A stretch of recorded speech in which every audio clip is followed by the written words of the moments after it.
After the Zhou dynasty collapsed, China broke apart. 7 big kingdoms and many smaller states fought, almost without pause. Battles left fields ruined and villages destroyed.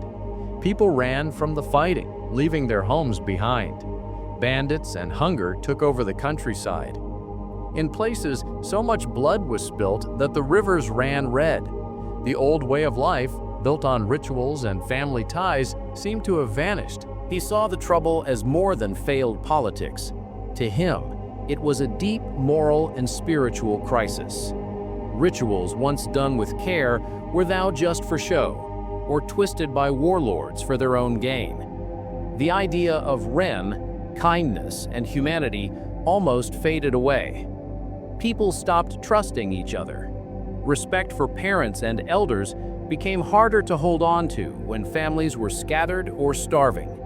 Confucius saw how people longed for safety and order, even as fear ruled their daily lives. Confucius's answer was bold. He built a philosophy focused on becoming a better person and ruling justly. He believed peace started with people working on themselves, not with more weapons. If someone shaped their own character, Shu Shen, they could care for their family, lead their state well, and help create peace everywhere. Peng Pian Sha. This change had to be real, not fake. Rituals, Li, mattered only when practiced with true respect and honesty. It was not the sound of the songs and prayers that mattered most, but the sincerity of the person performing them. Confucius spent years moving from one war-torn state to another, hoping to find a ruler willing to try his ideas. He told those in power they should lead by setting a good example, not by ruling with fear. In one story, Confucius narrowly escaped from the city of Kuang after people mistook him for a harsh official. He stood his ground, confident that his character would keep him safe. He often said that when rulers act with integrity, people will follow. But most leaders ignored him, focused only on gaining ground in war. People from all walks of life came to learn from him. Some were nobles, others merchants, or even former criminals. They met outdoors, sometimes under blooming plum trees, and talked about how to govern well, the meaning of poems, the power of music, and what it meant to live rightly. Confucius gave advice tailored to each person. He pushed Zilu, who was quick to act, to slow down and think, while he encouraged Runyu, who hesitated, to take more risks. He taught by asking questions and starting discussions, believing people learned best when they reflected on their own choices. For him, learning was not just about knowing things, but about living rightly. He looked up to the early Zhou dynasty, seeing it as a time when society ran smoothly because people followed good rituals. For Confucius, going back to these old practices was not about clinging to the past, but about restoring what made people thrive. He thought society was built on key relationships: ruler and minister, father and son, husband and wife, elder and younger, friend and friend. Each had its own duties like loyalty, respect for parents, fairness, and trust. Even the proper way to hold a jade scepter during ceremonies showed how much balance and respect mattered in his view. Confucius believed education could renew both people and society. He said everyone should have a chance to learn, not just the rich or well-born. He taught the 6 arts: ritual, music, archery, chariot driving, writing, and math. Learning these shaped a person's skills and character. He liked to see his students practice rituals carefully, seeing this as the mark of someone striving to become a better person, a junzi. Wisdom, he told them, came from thinking deeply about real life, not just from books. Confucius died in 479 BCE, thinking he had not succeeded. No ruler had truly followed his advice. But his students wrote down what he taught in books like the Analects. His ideas, carried by the careful marks of ink on bamboo, would shape China long after he was gone. His call for ethical leadership, fairness, and meaningful rituals became a guide for later ages, offering a way out of the chaos he had known. His teachings outlasted the violence and still echo today. Ren, which is often called humaneness or kindness, sits at the center of Confucian ethics. Confucius saw it as the highest mark of good character. Ren means more than just being nice. It is a deep sense of caring and responsibility toward others. For Confucius, Ren was the core of being truly human, and all other virtues grew out of it. You do not get Ren by accident. It takes steady effort and self-control, shown in small, everyday acts. Confucius said, "You reach Ren only by working at it, step by step, like climbing a steep hill." You see real Ren not in loud displays, but in quiet moments, like honest grief at a funeral, showing true respect and love for family. Ren shapes how people live together and how rulers should rule. A leader who has Ren puts people's needs first and rules with care instead of threats. This kind of leadership builds trust and stability, making others want to do right as well. Without Ren, rulers rely on force and fear, which only breeds mistrust and division. Confucius pointed out that harsh laws do not create real goodness. Only virtue brings out virtue. You can picture a village sighing with relief when a fair judge lets them keep more of their harvest. Ren links each person to their family and to society as a whole. It starts at home with how children treat parents and siblings. Family is where people first learn respect, care, and duty. Confucius said loving your parents and older brothers was the root of Ren. Even something as simple as adjusting a blanket for a parent could show this feeling. Confucius often set Ren against strict legalist ideas. He said rules and harsh punishments might scare people into obeying, but they could never build a true sense of right and wrong. Ren works from the inside, shaping habits and values. According to the Analects, when a ruler leads with virtue, people feel a sense of shame at doing wrong and correct themselves. You can see the result in a community where people do the right thing even when no one is watching. Ren does not stop at family. It covers how we treat everyone. This is where Zhou comes in, reciprocity. Zhou is often called the golden rule. Do not do to others what you would not want done to you. It asks you to think about how your actions affect others and to imagine yourself in their place. This habit turns Ren from a feeling into something real in daily life. For example, a merchant who remembers his own struggles might show patience instead of demanding full payment from a neighbor in need.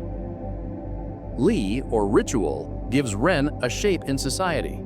Rituals, whether big ceremonies or everyday greetings, help guide kind feelings so they fit each situation.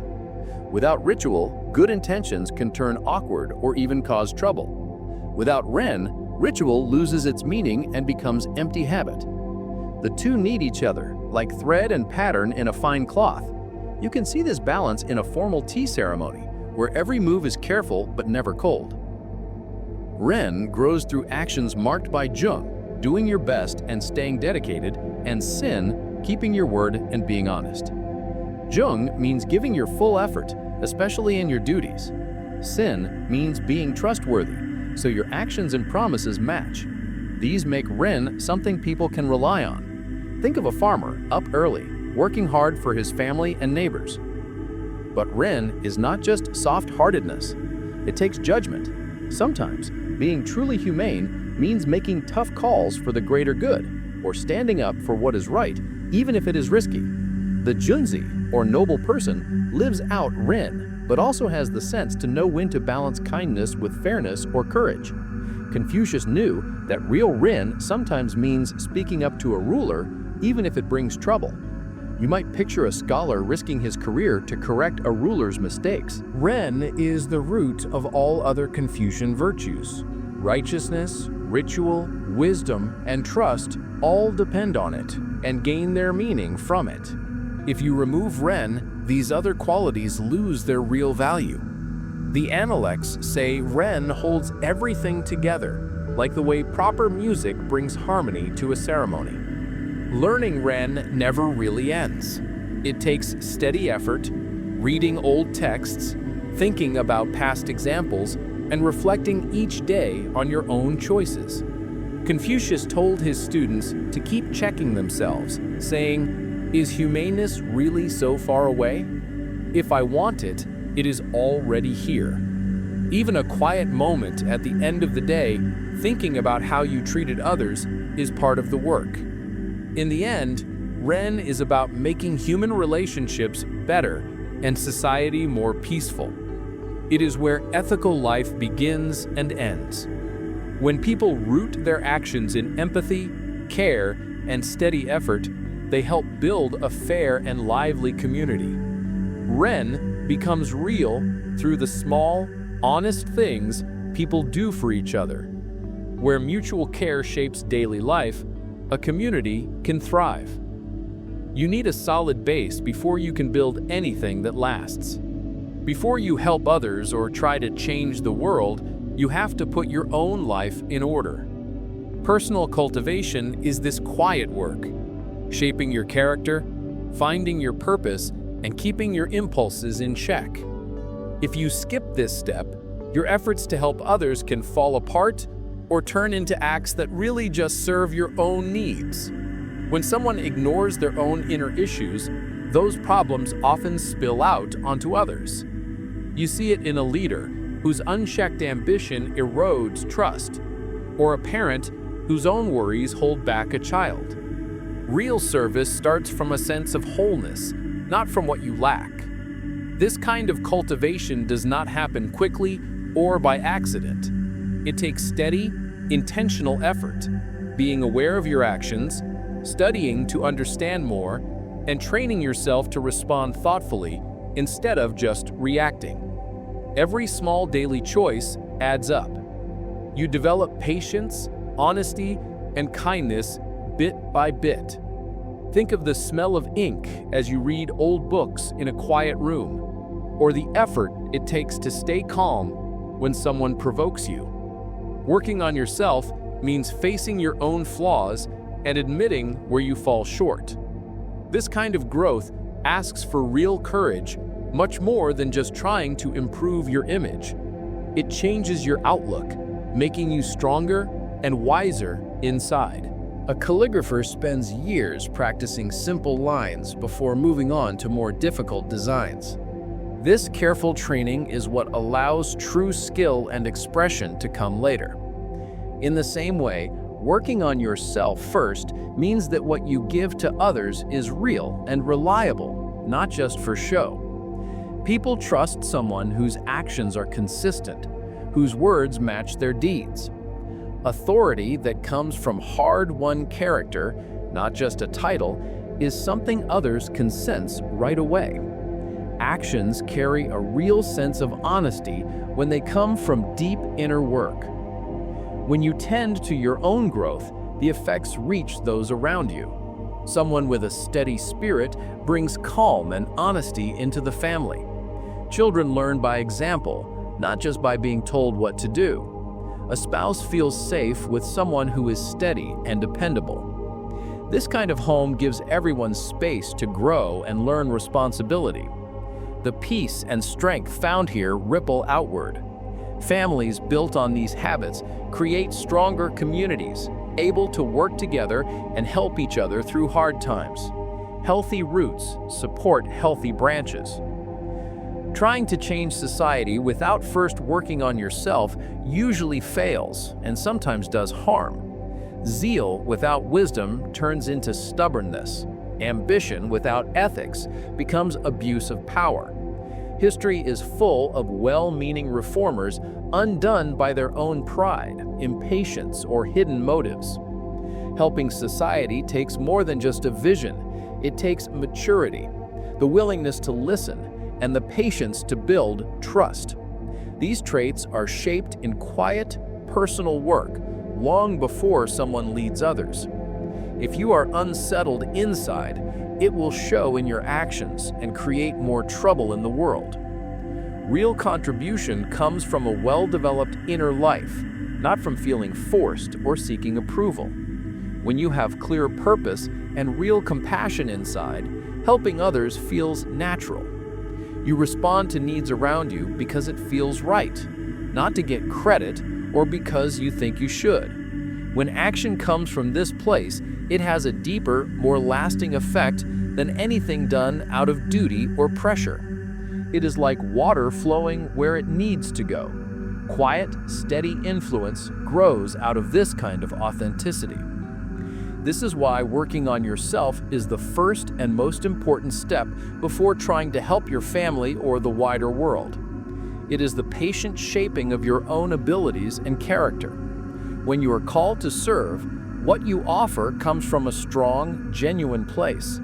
This preparation inside makes your actions outside not just possible, but effective and wise.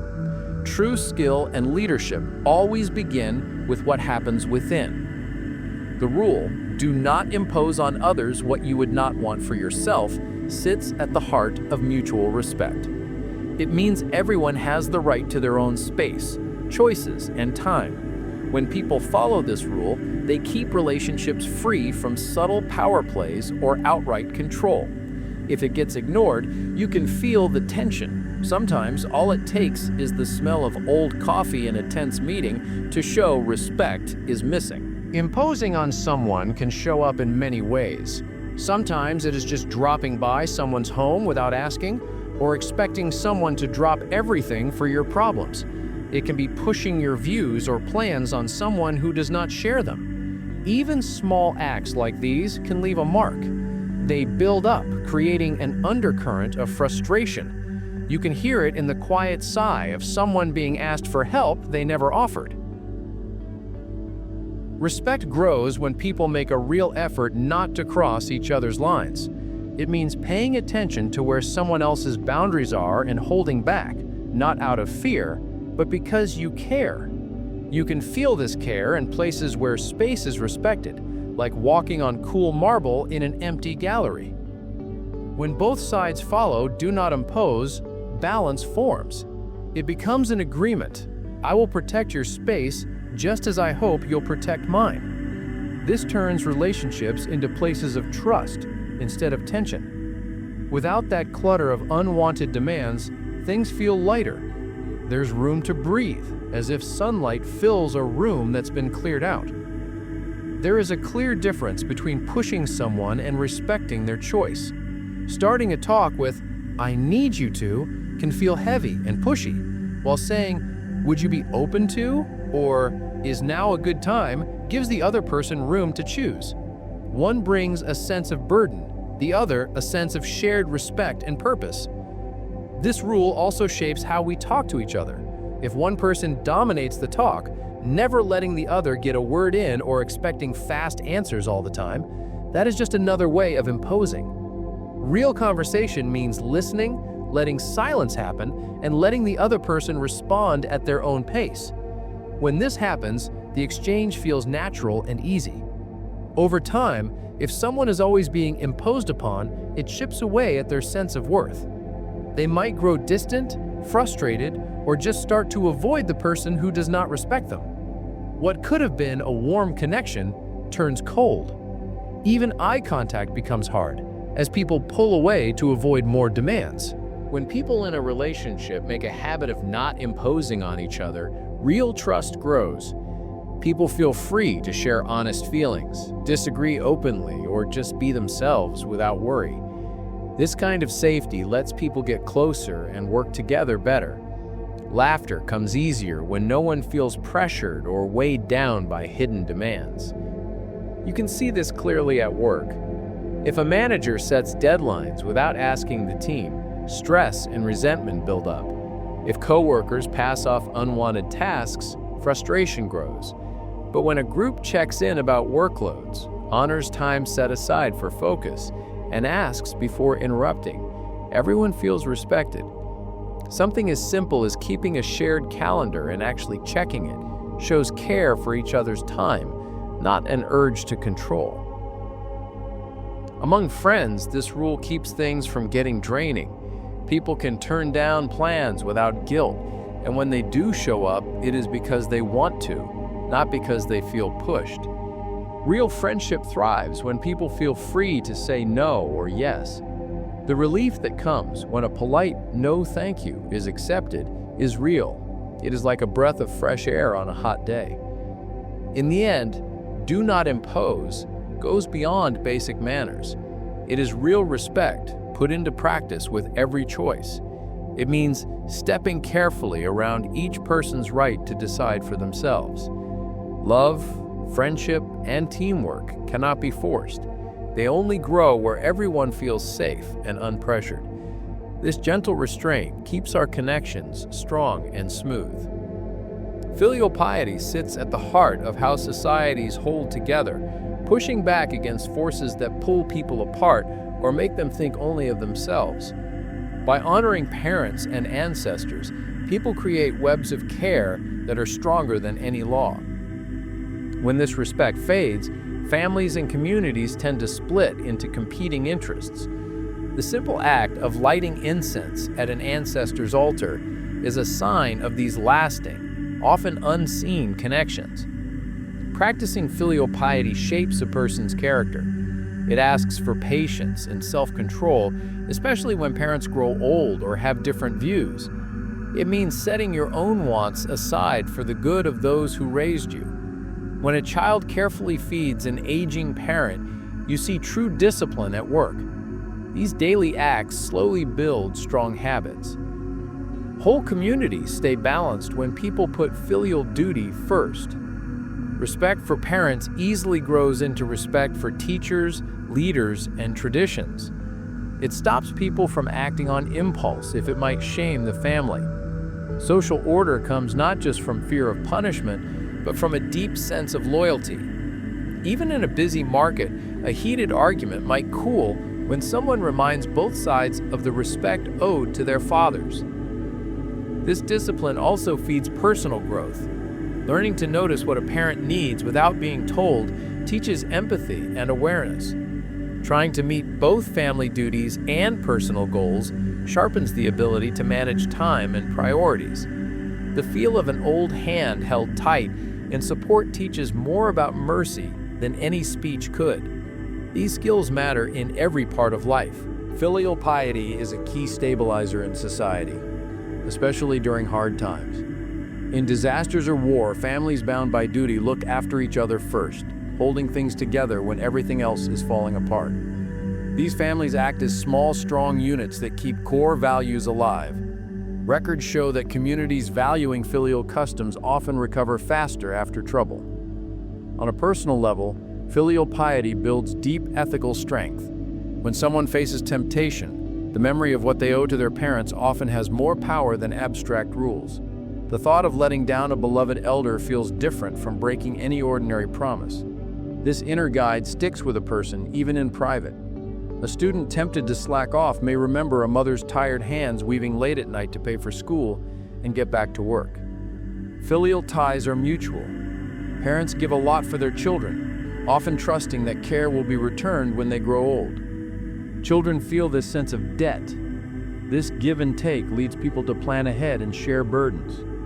Societies with strong filial habits need less from public support systems.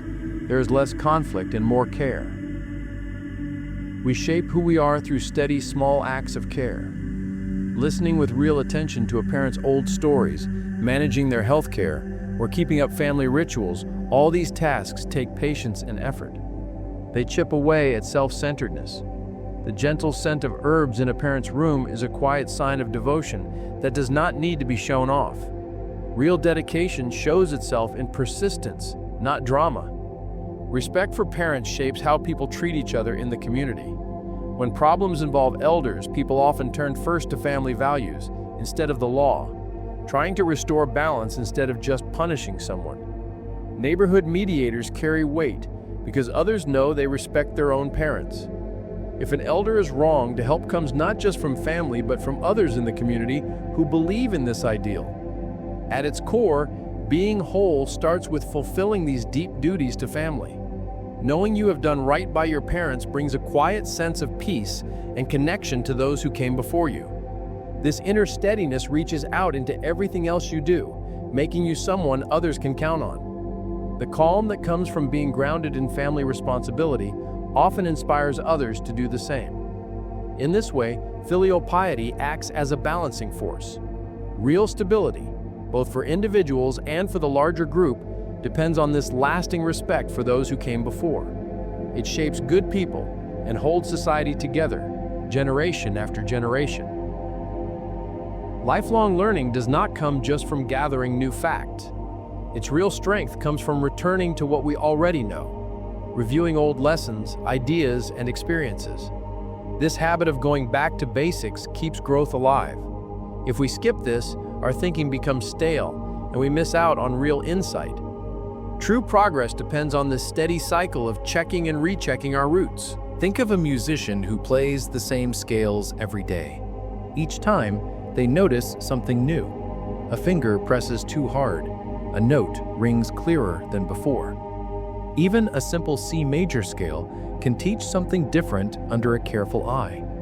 This slow, steady improvement comes from working over the basics again and again. The quiet practice room fills with this kind of honest effort. The same is true for learning in any field.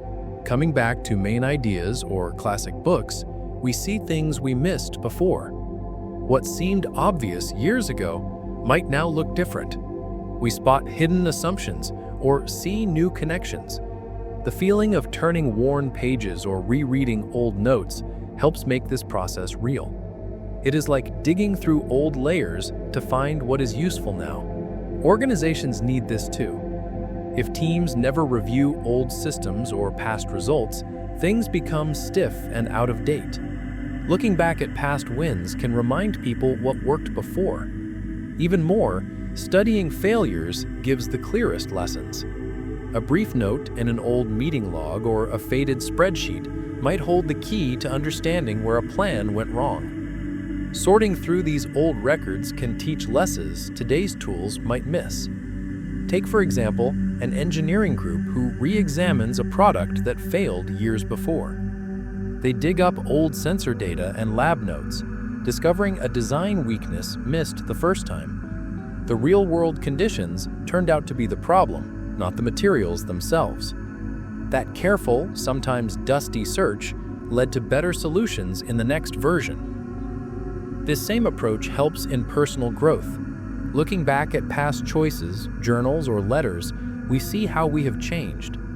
An old, intense letter from youth might feel far from today's mindset, showing both growth and things we may have lost. Noticing patterns, like the same emotional triggers or habits, comes from reading over our own history. This honest review brings self-knowledge and guides real change.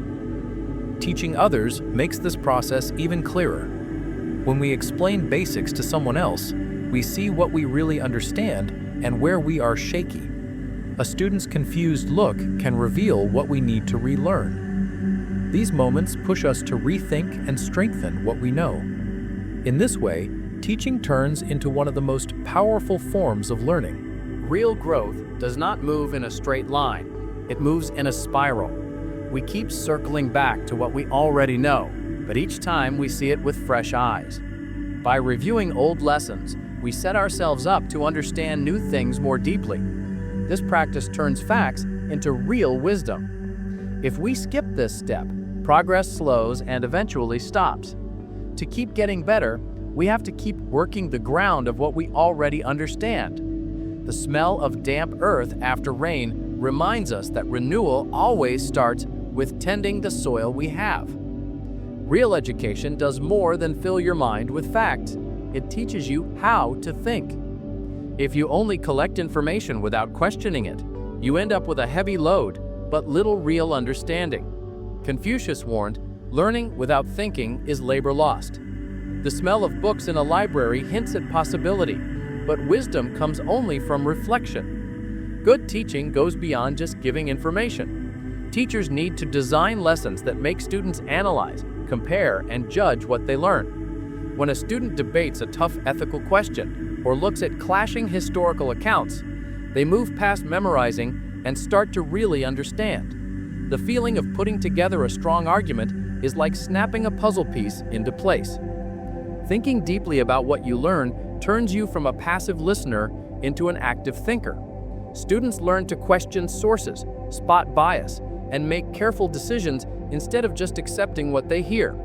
This builds the skills to sort through complex information long after school ends. Take the student who breaks down a political speech and sees the hidden tricks in the language.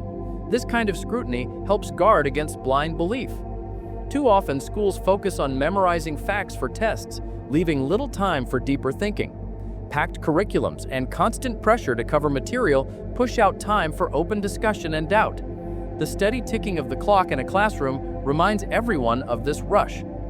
True wisdom grows from the push and pull between knowing and asking. You need a solid base of facts and ideas, but those alone do not lead to understanding. Without reflecting on what they mean, knowledge sits unused, like tools you never pick up.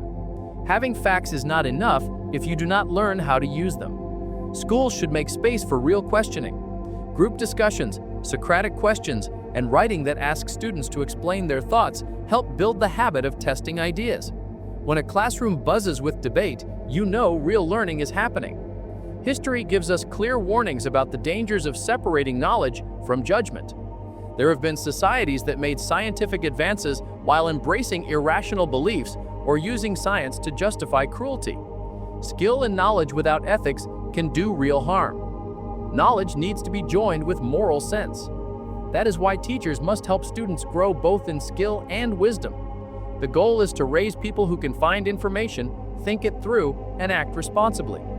There's a special weight to a book filled with thoughtful notes, proof that the work of learning has turned into real understanding. Zhengming, or rectifying names, means making sure that words match the real things they point to. It insists that titles, roles, and duties have to be clear and honest. When this is missing, words turn slippery, making it hard for people to trust each other or for society to work well. The title ruler is not just a word. It spells out what a ruler must be and do. The same is true for parent or craftsman. When someone claims a name but fails to live up to it, society starts to break down, just as a machine jams when its gears do not fit. Words set up what people expect, and those expectations shape how people act. Think about government. If someone with the title minister or protector acts in ways that go against what those roles mean, their authority falls apart. People see the gap between what the title promises and how the person acts. They hear talk of justice but see only unfair decisions. This makes people lose faith in their leaders. If a ruler does not live up to what the word ruler means, he is only holding power by force, not by right. Rectifying names means the person in the role matches the role itself. Power that ignores its true meaning loses its claim to be followed. Names are not empty, they carry real moral force. This careful use of words matters in all our connections. Calling someone friend sets up hopes of respect and loyalty. If the word is used too loosely, the meaning gets lost, and people end up hurt. Using friend for someone who takes advantage of you cheapens real friendship. The word teacher should mean someone who guides and cares for students, not just anyone standing at the front of the room. When titles do not match what people do, trust falls apart. A society is strong only when each relationship label truly matches the duties and feelings it stands for. The law relies completely on this idea. If laws use unclear words, justice breaks down. For example, if a law bans unreasonable searches but does not explain what unreasonable means, officials can twist it however they like. People are left unsure, always waiting for a knock at the door that might come for any reason. Even the smell of fresh legal documents means little if the words are vague. Laws need sharp, rectified names for crimes, rights, and processes so everyone knows what to expect. When rules are unclear, those in power can use them as weapons. We see the effects everywhere. If someone is called a master craftsman, but turns out low-quality work, customers feel cheated. An advisor who gives poor advice can ruin a ruler. If a son is praised as filial but ignores his parents, the word becomes empty. Each time a word is misused, society suffers a little. Picture a village argument over land boundaries. If nobody can agree what to call each plot, the fight drags on until everyone agrees on the names. Only then can people settle the matter and live in peace. Precise words solve confusion and hold communities together. Being true to yourself starts with being honest in how you use words. If you call yourself virtuous but act in selfish ways, you are fooling yourself. The work of matching your actions to your titles, whether that is student, partner, or citizen, is at the root of living a good life. This means asking honestly if what you do fits the names you claim. When there is a gap between what you say you are and what you do, it creates a sense of discomfort inside. Only by closing that gap, by acting so your name matches your reality, can you find peace and real self-respect. When your names fit your actions, everything feels in tune. Rectifying names is more than a personal habit. It guides whole societies toward truth and harmony. It keeps us from slipping into the habit of using words that mean nothing, where justice is used to cover up cruelty, or duty is just an excuse for neglect. Keeping names honest takes effort. It means staying alert against sloppy speech or easy lies. When words are clear and true, people understand each other, know what to expect, and can trust one another. Societies built on precise language are stable and strong. Being careful with words is not just for show. It is the glue that holds civilization together. Clear language pushes back against confusion and keeps order. A leader's real power comes from their example, not their speeches. Everyday choices, especially honest, fair, and kind ones, leave deep marks on everyone watching. When a leader's actions match their values, it sets a tone that spreads far beyond their closest followers. Take a judge who turns down every bribe. Suddenly, corruption feels strange and out of place. Look at Marcus Aurelius. He wrote his meditations in the dirt and stress of military camps, surrounded by danger and plots. He held himself to standards of justice, self-control, and courage. He lived among his soldiers, ate their rough food, and shared their hardships. This clear commitment held the trust of Rome together during years of sickness and war, when so many other empires collapsed from within. On the other hand, leaders who act selfishly while demanding sacrifice from others do real harm. Nero, for example, played music while Rome burned and then took the ruined land to build a massive palace for himself. People smelled smoke, saw his luxury, and their frustration turned to open anger. When virtue is missing, the damage is just as clear as when it is present. Society falls apart quickly. True leadership shows up in steady, simple actions. A village elder who calmly settles disputes under the hot sun teaches peace better than any law ever could. When people see her fairness, patience, and effort, they learn by example that problems do not have to become fights. Justice becomes something they can see and understand. Others copy this naturally. People do not just follow a good leader's rules, they start to set their own standards higher. If a merchant sees his boss always using honest scales, he does the same, and soon honesty becomes the way business is done. The sound of real weights on a scale takes the place of dishonest tricks. Trust grows, trade by trade. Societies change only when leaders live out their ideals. Grand ideas go nowhere if the people in charge do not act on them. If someone says workers matter but treats their own badly, nobody believes them. But if a factory owner improves safety and pay before asking for new laws, his actions have real influence. The clean smell of fresh paint in a safer shop tells the story better than any speech. Without virtue, power rots from the inside. History is full of fallen kingdoms led by rulers who cared only for themselves. Leaders who demand everything and give nothing in return plant the seeds of collapse. People's quiet anger builds up until it breaks out. A virtuous leader knows how to hold back, using power only when it's truly needed and always with care.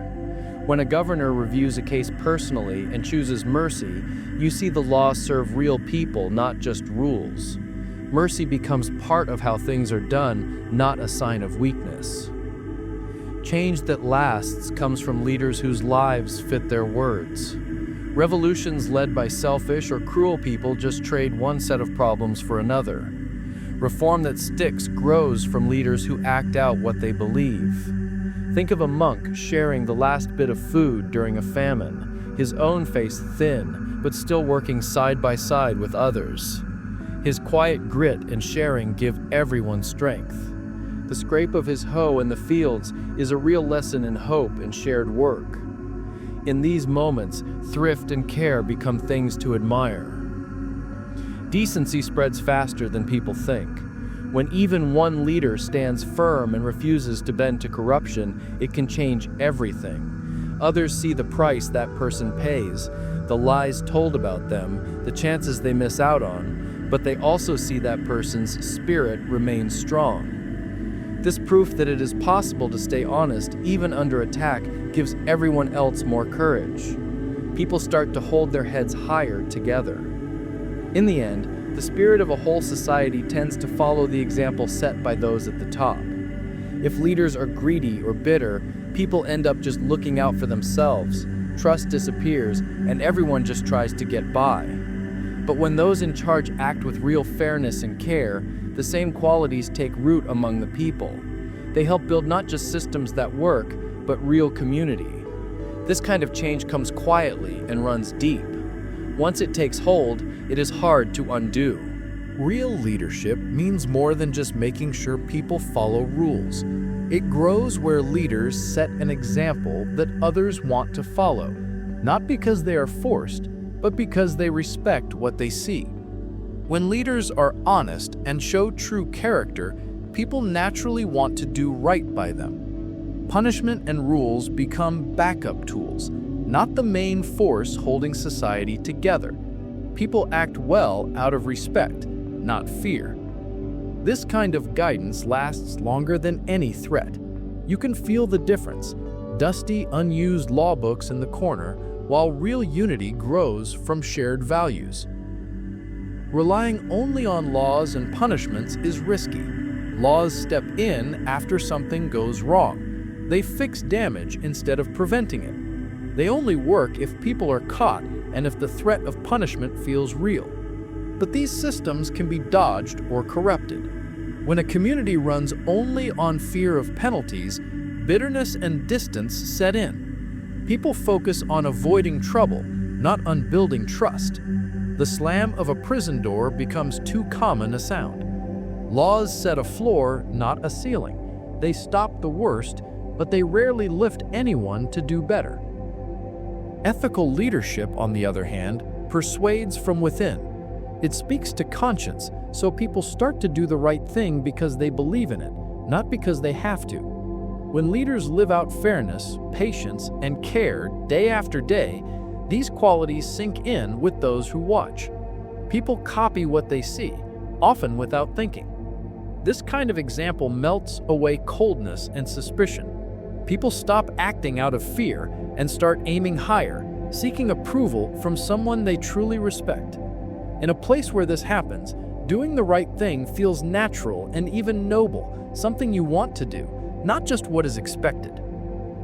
Some people argue that laws are faster and more reliable, especially for serious wrongs or complex problems. And it is true that rules are needed for large societies to run smoothly.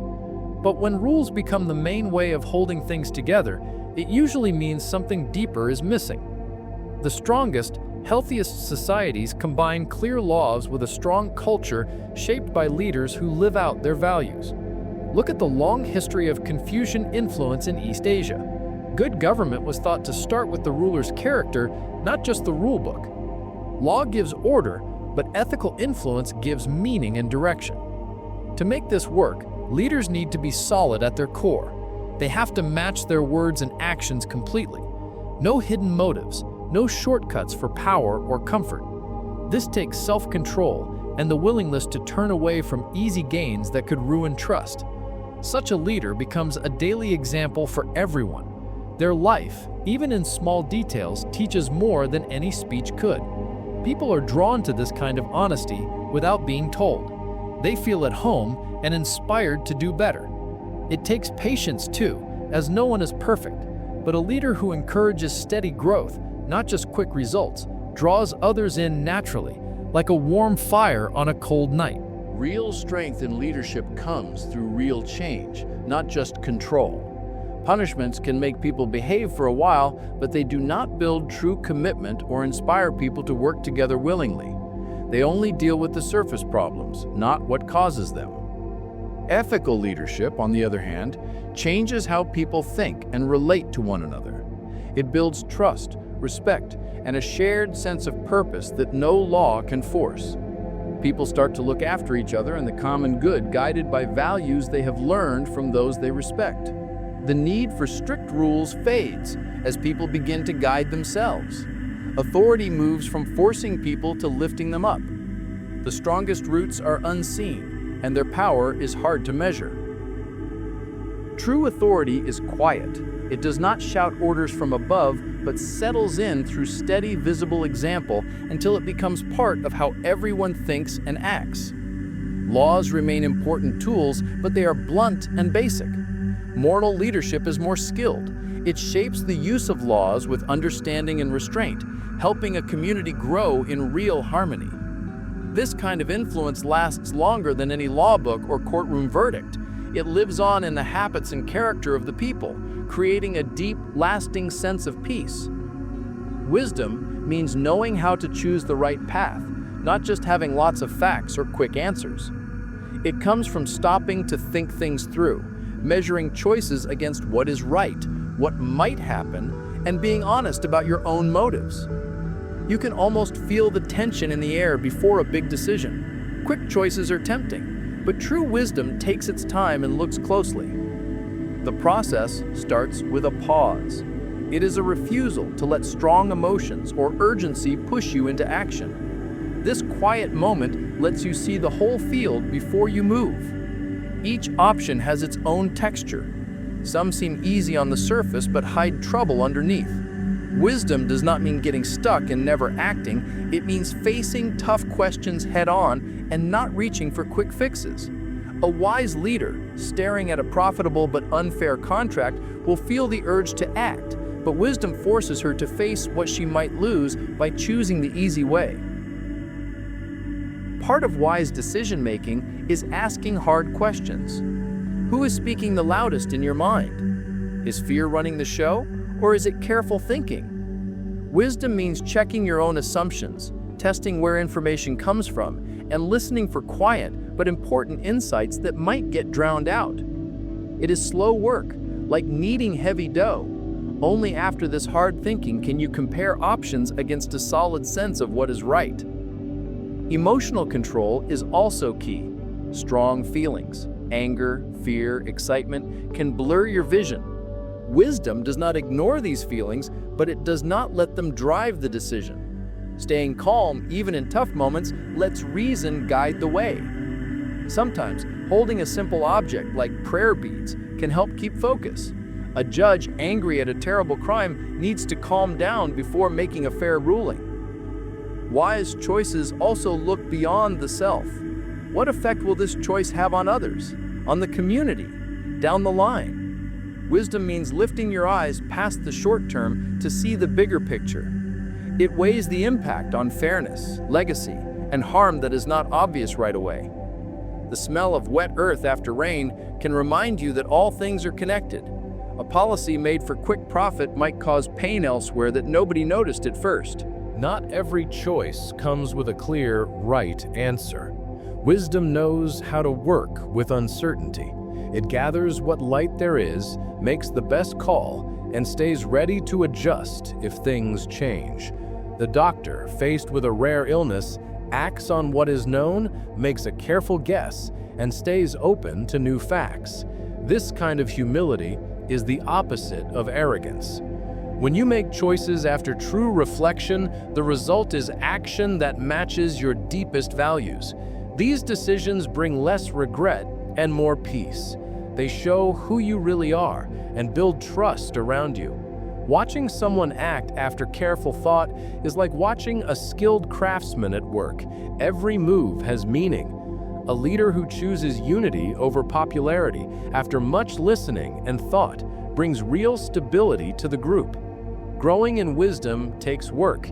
It means looking back at past mistakes, learning the hard lessons, and asking for advice. It means reading about ethics, watching wise people, and admitting what you do not know. The rough bark of an old tree stands for this kind of experience. Getting better at wise choices is a lifelong project. In the end, true wisdom means turning thought into action that fits your values. It keeps you from falling into impulsive choices or grabbing the easiest solution. It lays the groundwork for decisions that last and help others. This patient, careful approach gives you a steady way to move through life's complicated choices. Real wisdom comes through the slow and honest work of weighing what matters most. Courage is not about grand speeches or flashy acts.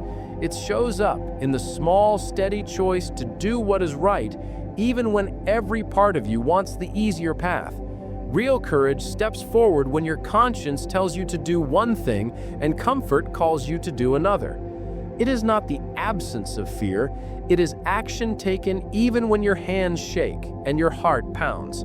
A soldier holding the line, someone telling the truth about corruption, or a person fighting to stay sober all show this hard kind of loyalty. Their choices often come with real loss and loneliness. Courage sees what it will cost and does not lie about how hard it will be. It pushes on anyway, drawing strength not from showiness, but from something deeper inside. Think of a parent facing money trouble who still gives back extra cash that was given to them by mistake. Their fingers pause, feeling how much that money could help, but they hand it back. Maybe only the cashier sees, but the act is strong. That parent's honesty wins out over the stress of unpaid bills. Or think of a friend who risks telling a painful truth. Their voice might tremble, but they speak up because they care. It would be easier to stay quiet, but loyalty pushes them forward. Courage is often a long haul. It is what keeps an activist organizing even after setbacks, or a caregiver tending to someone who will not get better day after day. The work is hard, and exhaustion is constant, but the commitment holds. This kind of courage is not about bursts of glory, but about showing up again and again, even when your energy is gone. In the toughest situations, courage is sharper. Soldiers face real danger to protect others. Firefighters go into burning buildings. Human rights workers take on powerful enemies. Their bodies are tense, fear is real, but they act for something bigger than themselves. A medic crawling through smoke and chaos to help the wounded does not move because they feel safe, but because they feel called to help. This is not fearlessness. It is about putting duty and others first. Courage is not only physical, it can be intellectual or spiritual. Galileo stood up for science when the church wanted him silent. He kept his mind clear and held to the truth, even under threat. Dissidents write what they believe, knowing the risk. People of faith pray out loud when it could mean trouble. They hold on to what matters, even if it is unseen. This takes a kind of inner strength that is not loud, but runs deep. Sometimes the biggest battle is inside. A person in recovery from addiction walks past a place where they used to fall back into old habits. Their whole body begs to give in, but they keep walking. A politician refuses a bribe. A clerk will not change the records. The easy way is right there, tempting and simple. Saying no is hard, but it keeps your soul whole. These wins are private, but huge.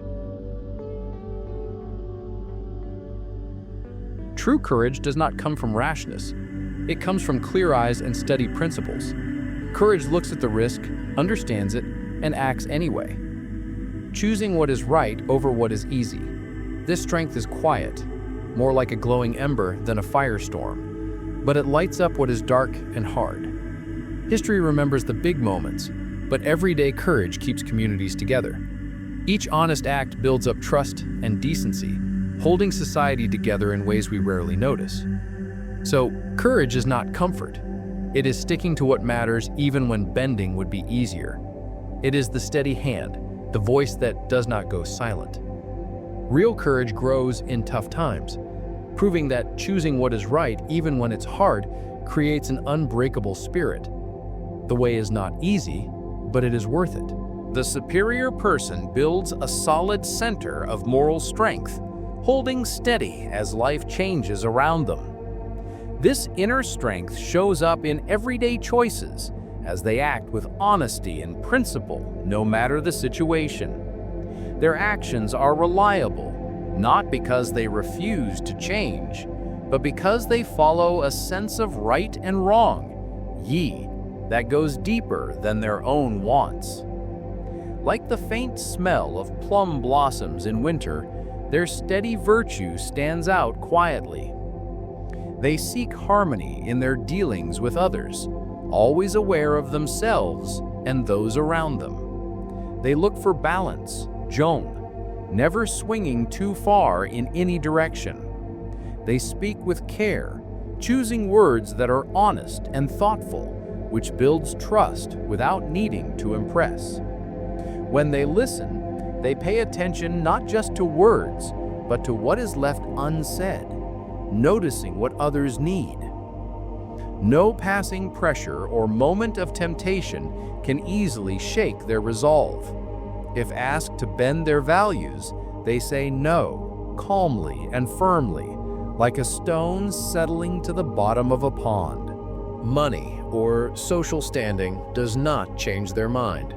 Hardship does not rob them of dignity. Offers of easy gain ring hollow and are turned away without fuss. Such integrity comes from knowing themselves well and practicing discipline. They keep watch over their own motives, admit their flaws, and keep trying to do better. Daily routines of self-reflection and learning are their way of staying grounded. The feel of smooth, well-used book pages shows their steady return to the wisdom that guides them. Out of this strong center, their choices flow smoothly. They act after weighing the setting and the likely results, moving with purpose, neither rash nor frozen by doubt. Even when life is rough, their steps stay steady and sure. Moderation, J, is key to how they live. They keep their desires, goals, and even anger in check, knowing that going to extremes throws off balance and clouds good judgment. A single cup of tea, enjoyed slowly, brings more contentment than chasing after more. Its slight bitterness reminds them to stay grounded. In society, the superior person lives out Ren, kindness and respect for everyone. They know how to move through social ranks with proper behavior, Li, treating everyone with dignity, neither flattering nor looking down on anyone. Their presence makes others feel at ease, as their calm assurance is clear. A gentle nod to a servant shows the same respect as to anyone. Adaptability is part of their strength. While their values stay firm, their ways of dealing with new situations can shift. They can tell what matters from what does not, and change their approach as needed, as long as their principles are safe. They are like bamboo under snow, able to bend, but always returning to shape. Even so, they do not let themselves grow lazy or careless. The superior person pays attention to the first signs of going off course, fixing small faults before they become big ones. This watchfulness is their defense. Even a stray thought that feels wrong is corrected at once. Their integrity shows in what they do. Picture a judge who finds that an ancestor made a minor mistake. He could hide it for his own benefit, but chooses to report it honestly, accepting that the family name might lose some honor. In this way, he serves both truth and family, writing down the facts with a steady hand. Because they see things with balance, they judge fairly. Their own gain or loss does not cloud their view of what is right. They do what is best for all, even if it means a personal cost. They do not hold grudges. When forgiveness is due, they give it freely and move on. What is past is left behind. So the superior person lives with balance and honesty, setting an example by the way they live. Their steady presence is a quiet inspiration to others. True nobility lies here, in a life shaped by principle and calm strength. When the sun rises, it first lights up their composed face. Li is more than just polite manners or fancy ceremonies. It is the detailed set of customs, behaviors, and rituals that hold society together in Confucian thought. It shapes how people act with each other, forming the backbone of both family and community life. These rituals are not empty gestures, they are real signs of a person's character and their respect for both the world and others. Li gives everyone a shared set of rules for daily life, which helps avoid confusion and keeps things running smoothly. Li teaches respect for order and for each person's place in the family and the state. Every gesture, greeting, and posture shows where people stand with each other, the way a son honors his father, or how a minister addresses a ruler. When people show respect in these ways, it helps keep resentment at bay and builds a sense of shared duty. A deep bow to an elder, for example, is not just habit. It stands for generations of honoring family ties. Ritual makes respect something you can see and feel, not just talk about. When everyone sticks to their roles through Li, harmony follows. Ritual teaches people to control their feelings and consider others, so anger and selfishness do not take over. Mourning rituals, for example, give people a way to share grief and lean on each other, all while keeping order.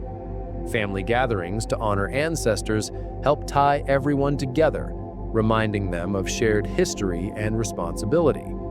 The smell of incense rising during these ceremonies is a reminder of the group's shared memory. Li also works as a gentle guide for behavior. When people truly learn these customs, they act the right way without needing strict rules or fear of punishment. Breaking ritual brings a sense of shame that can be more powerful than any law. Knowing what to do in every situation, how to greet someone, how to behave at a meal, how to mourn, all these train people to think of others first. These habits make empathy and self-control second nature. Something as simple as a well-conducted meal becomes a lesson in respect and care. Li recognizes that actions shape feelings. Doing the rituals of kindness or loyalty can help grow those traits in the person doing them. Rituals tied to farming or leadership link people to the cycles of nature and to each other, building a sense of belonging in something larger. Watching a spring planting ceremony, for example, reminds everyone of their place in a wider order. Li is what keeps society from falling apart. Confucius worried that when rituals faded, society would unravel and people would lose their way. With strong ritual, everyone knows where they stand, trust grows, and life runs smoothly. Rituals are the oil that keeps the machinery of society from grinding down under the pressure of personal desires. They show outwardly the inner promise to put the group ahead of the self. Without Li, respect breaks down, order collapses, and chaos takes over. Li's strength is that it gives practical, everyday steps for building a society where respect and harmony are real. It turns ideals into actions, becoming the language everyone speaks to keep peace and stability. Ritual propriety is the grammar that lets people live together well. Inner peace is a steady calm that grows inside, independent of what happens around you. It gives you the strength to see chaos, pain, or heavy demands without getting swept up in them. When the world outside is wild, this inner quiet lets you stay clear and steady. Without it, people just react automatically, making the mess worse. Building this kind of steadiness takes daily effort. It does not just happen by hoping for calm. Regular meditation, mindful breathing, or sitting quietly to watch your thoughts can train the mind not to jump at every trigger. These habits help create space between what happens and how you react, so outside troubles do not take over your mind. Like deep roots holding a tree firm in a storm, this practice gives you the strength to stay put when life gets rough. Real tests come during hard times, sudden crises, or long stress. When you haven't built up your inner calm, panic or numbness take over. But someone who has trained for peace can see the problem more clearly, noticing real risks and resources without letting fear or confusion lead. Their decisions come from a clear mind, not a knee-jerk response. Even something as simple as placing your hands on a solid table can help you find your center in the middle of trouble. This calm makes it possible to act with purpose. Anger, sadness, or panic cloud judgment and break focus. Inner quiet helps you use emotion in a useful way, turning restless energy into progress. You listen better, spot new chances in a mess, and keep going when the quick win is nowhere in sight. A calm look or steady presence can settle others who feel out of control. A strong inner base also protects you from being worn down by ongoing stress. When the outside world gets tough, it can dig into your spirit and leave you bitter or tired. But with a well-tended core, you can take the hits and not let them change who you are. This kind of toughness is seen in people who keep working, keep caring, and stay hopeful even when things are rough. Imagine a mediator working through a heated dispute. There is shouting and tension everywhere. If they lose their cool, they become useless. But with inner calm, they listen well, keep the discussion focused, and gently move people toward a solution. Sometimes, just being quiet at the right moment can help others calm down. True peace also means accepting that you cannot control everything outside. You do not fight the weather or pretend you can stop every problem. Instead, you focus on how you respond and hold to what matters most. The sight of rain running down a window is a reminder that nature and life moves on, no matter what. This work asks you to face hard feelings and ideas instead of running away. When you sit with worry or sadness and notice anger without acting on it, you become less controlled by them over time. The storms inside lose their power, and calm breathing continues no matter what swirls outside. In the end, how well you deal with the world's chaos depends on the strength of your inner quiet. If you meet disorder with more inner confusion, the situation gets worse. But with a solid, peaceful core, you have the space to see clearly, act wisely, and stay true to yourself no matter what storms come. This inner fortress, built day by day, lets you stand steady, think straight, and do what is right, even in the fiercest storm. Just touching a small object in your pocket, like a stone, can remind you of that deep, unshakable center you have built. Ethical frameworks are practical guides for handling the complicated problems that come up in modern workplaces. They are not just lofty ideas, they turn big values into clear principles people can use every day. In many offices, the smell of stale coffee and the drone of lights set the scene as teams debate hard choices. Managers weigh what is profitable against what is fair, often thinking back to rules about how to treat suppliers. Workers facing unfair comments or vague requests look for advice in the company handbook or ethics training. These tools help turn good intentions into real decisions, keeping everyone on course when pressure is high. Leaders especially need to match their words to their actions. If a boss talks about honesty, but then bends the rules when it suits them, people notice and trust breaks down. Employees watch carefully to see if values hold up when things get tough. Decisions made around a conference table, hands resting on its smooth surface, often involve tough calls between short-term gains and long-term reputation. Leaders who stick to core values, even when it means losing money or letting go of a top performer who broke the rules, show true courage. This kind of visible integrity makes it safe for others to speak up and do the right thing. In the best workplaces, ethics are more than just posters on the wall. They shape how people are hired, how performance is reviewed, and who gets promoted. Review processes check not only what someone achieves, but how they achieve it.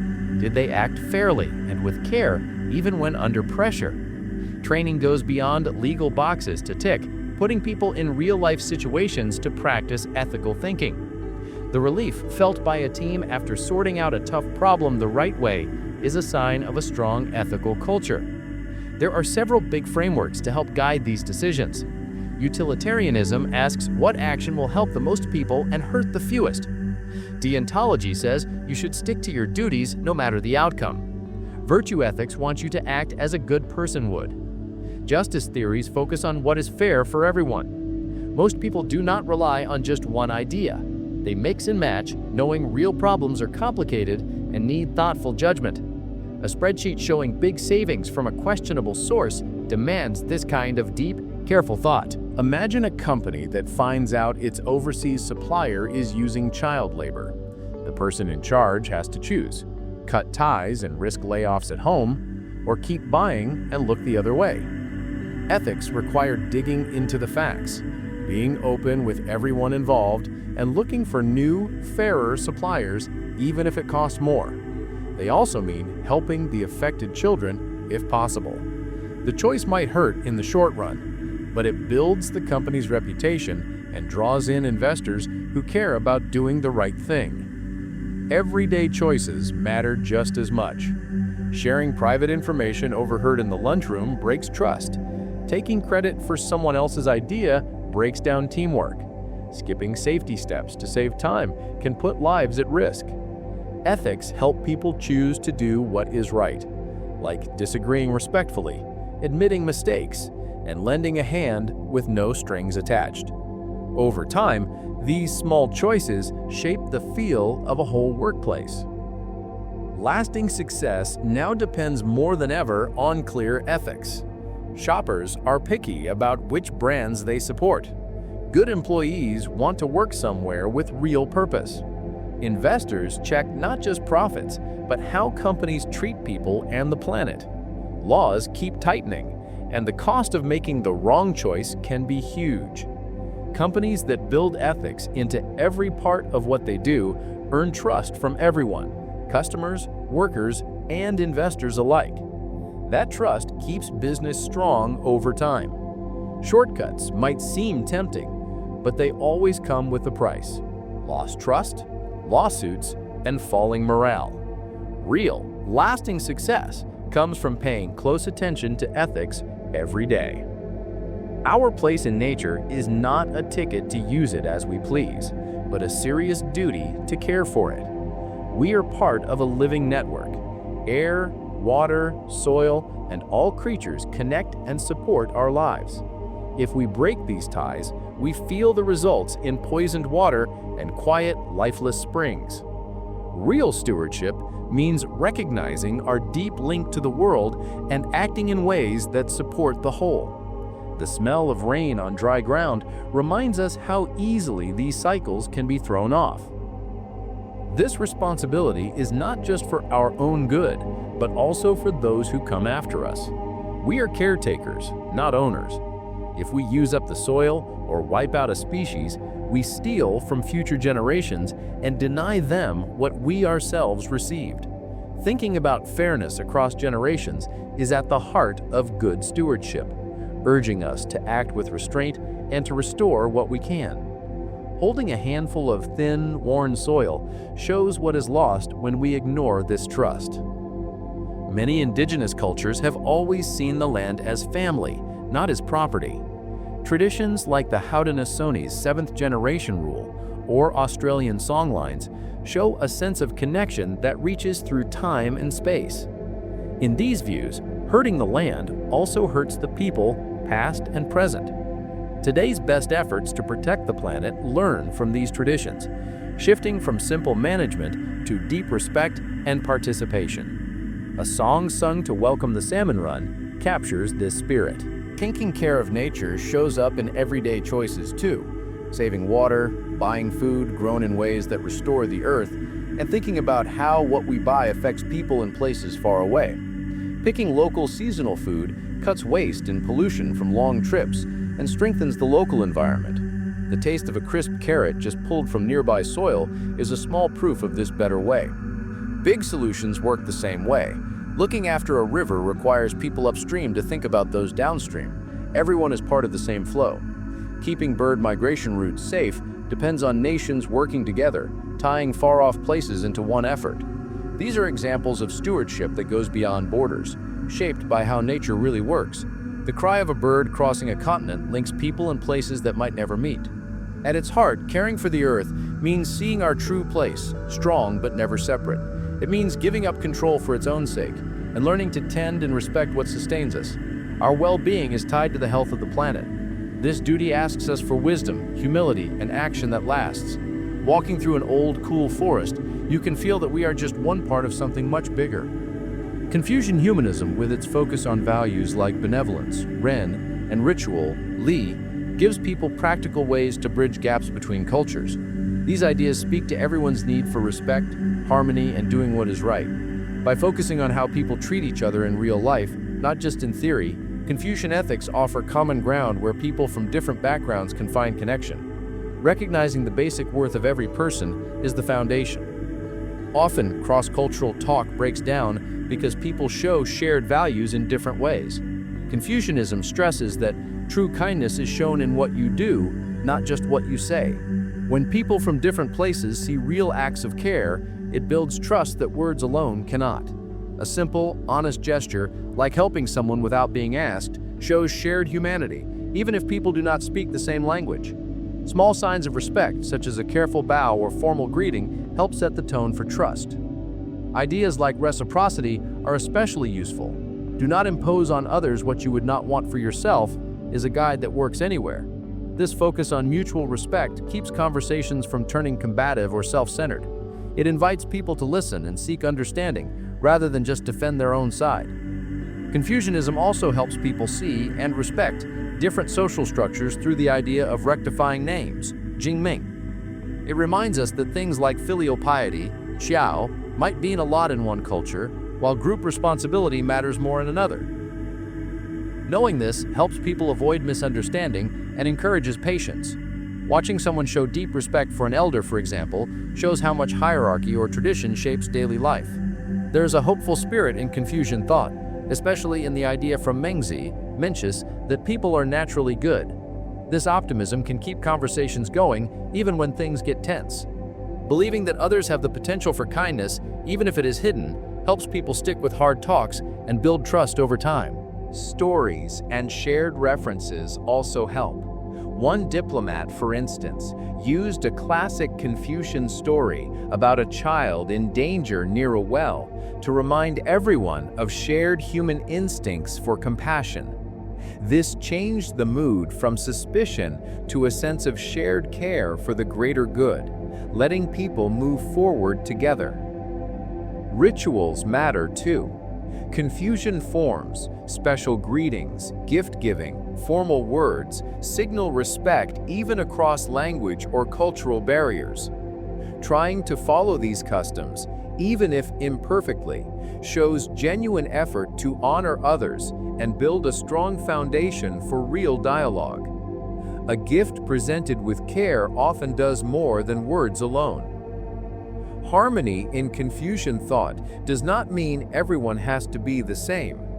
It values the harmony of difference, seeing the strength that comes from many voices working together, like different instruments making music. Real dialogue looks for ways different views can fit together, not ways to erase them. Of course, tough issues can still come up. For example, one group's respect for authority may clash with another's push for equality, or collective values may run up against individual rights. Here, Confucian humanism invites people to dig deeper and find the shared hopes and needs underneath. Patience and honest effort can turn disagreement into understanding. Digital communication adds new challenges, since people lose the body language and rituals that help show respect. This makes it even more important to be thoughtful and clear when talking online, or misunderstandings can grow. In the end, Confucian humanism guides people to talk with genuine moral respect for each other. The focus shifts from trying to win to building good relationships, from defending differences to finding what brings people together. Real dialogue becomes a way to help everyone grow.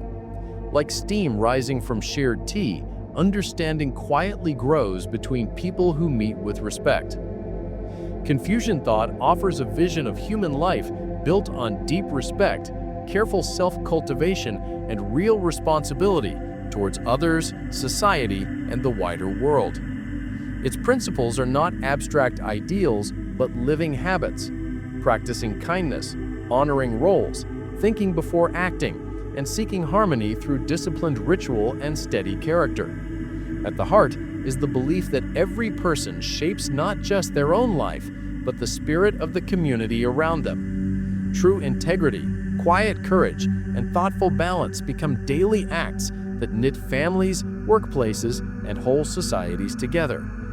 Whether in the smallest gesture of care or the hardest ethical choice, Confucian values show how to meet hardship with calm, treat others with dignity, and face complexity without losing one's way.